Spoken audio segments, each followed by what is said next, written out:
On ne les arrête plus. Ces derniers jours, ce n'est pas un mais deux membres de la famille royale britannique qui ont fait une apparition dans une émission de divertissement. Il y a quelques semaines, The Sun révélait que Mike Tindall, le mari de Zara Phillips, s'apprêtait à participer à la nouvelle saison de Je suis une célébrité, sortez-moi de là, une télé-réalité basée sur l'aventure. Effectivement, le gendre de la princesse Anne a fait ses débuts dans l'émission ce dimanche 6 novembre, lors du lancement de cette dernière. Mais Mike Tindall n'est pas le seul à avoir investi le petit écran ces derniers jours. En effet, le 26 octobre dernier, le roi Charles était présent dans l'émission britannique The Repair Shop, qui suit des artisans mettant en commun leur expertise pour restaurer toutes sortes d'objets anciens. L'épisode, censé marquer les 100 ans de la BBC, a en réalité été filmé entre septembre 2021 et mars 2022, alors que Charles était encore prince.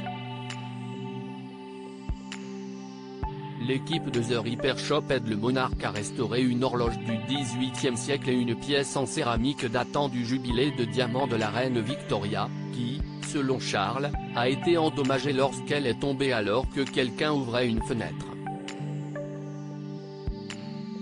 Le public verra l'ancien prince de Galles comme on le voit rarement, et il est aussi captivé par les compétences de l'équipe qui travaille sur ces objets que n'importe lequel des visiteurs de notre Repair Shop.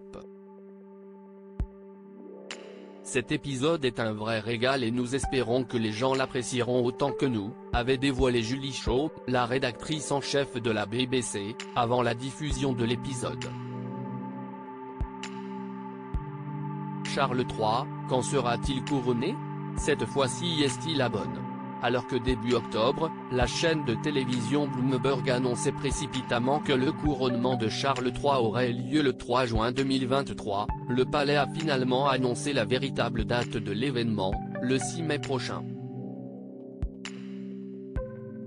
Et la date fait parler pour deux raisons bien précises. La première concerne le fait qu'elle tombe un samedi, ce qui ne réjouit pas forcément les Britanniques. En effet, ils ne pourront pas bénéficier d'un jour de congé supplémentaire comme cela aurait été le cas si l'événement était tombé pendant un jour ouvré. De plus, le 6 mai correspond également à l'anniversaire d'Archie, le fils de Meghan et Harry. Pas sûr, donc que les parents du petit soient présents le jour J.